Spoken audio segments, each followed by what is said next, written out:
Welcome back to the new blog. সকালে ভালো আছো? আমিও খুব ভালো আছো। আজ কিন্তু প্রচণ্ড চাপ।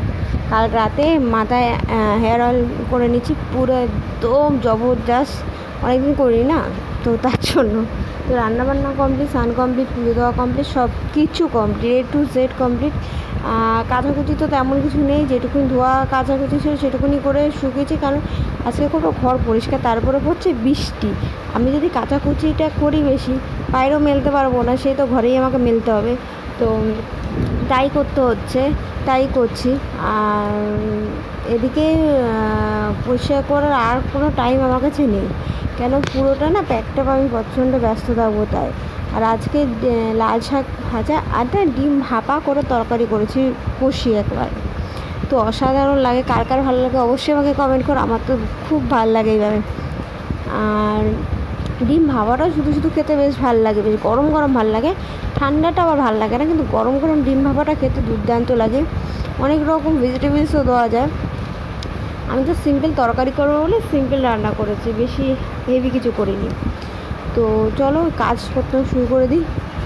এই দেখছো, আমি তোমাদের যখন দেখাচ্ছি অলমোস্ট কিন্তু আমার হালাত খুব খারাপ, মানে অবস্থা খুবই খারাপ। তো ওইদিকে সব পরিষ্কার করা হয়েছে, বাইরে তো বৃষ্টি পড়ছে।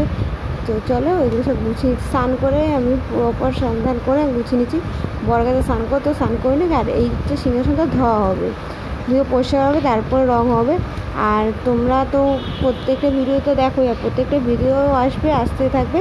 আর নতুন নতুন আর অনেক ভিডিও আসছে, প্রত্যেকটা ভিডিওর মধ্যে আলাদা আলাদা থাকছে, কোনোটার মধ্যে একই কিছুই থাকছে না। কিন্তু একই ভিডিও সব জায়গায় ছাড়লে সেটা দেখতে ইন্টারেস্ট লাগে না কারো। তো তাই জন্য প্রত্যেকটা ভিডিও কিন্তু আলাদা আলাদা আছে, প্লিজ তোমরা সেগুলো দেখো, কেমন লাগছে বলো। আর এখানে এগুলো সব পরিষ্কার হবে, আমি তোমাদের হাত দিয়ে দেখাচ্ছি, মানে এই জায়গাটা পরিষ্কার হবে, ওই রান্নাঘরটা আরও পরিষ্কার হবে, মানে কি ওইগুলো পাতা থাকে তো, ছোটো ছোটো জিনিসপত্র দিয়ে গুছানো থাকে, ওইগুলো এখনও গুছানো বাকি। আজকে যদি সব করি আমার অসুবিধাই হবে। এখনও পুজো আসতেও কিছুদিন বাকি, এখনও 2 সপ্তাহ বাকি। এই 2 সপ্তাহের মধ্যে হালকা একটু ধুলো পড়বেই, তো তখন একেবারে ভালো করে ডাস্টিং করে ওগুলো পরিষ্কার করে ক্লিন করে নতুন সব জিনিসপত্র পেতে দেবো, যেগুলো পুজোর সময় আমি পাতি। আগের বার দেখে যে পুজোর সময় আমি পেতেছি, এইবার পুজোর সময় কিছু জিনিস নতুন অবশ্যই আছে, সেগুলো পাতবো। কিন্তু বেডশিট কিনবো করে কেনা হয়নি এই বছর, তো সত্যিই আমার প্রচণ্ড চাপের গেছে।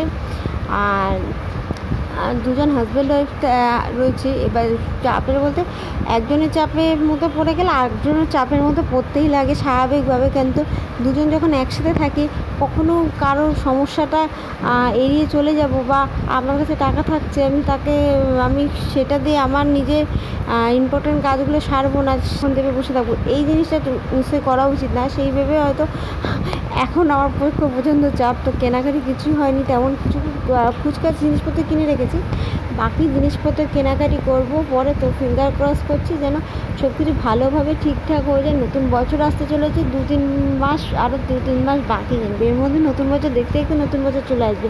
তো চলো ভিডিওটা আমি এখানে শেষ করি, টাটা বাই বাই, তোমরা ভালো থেকো।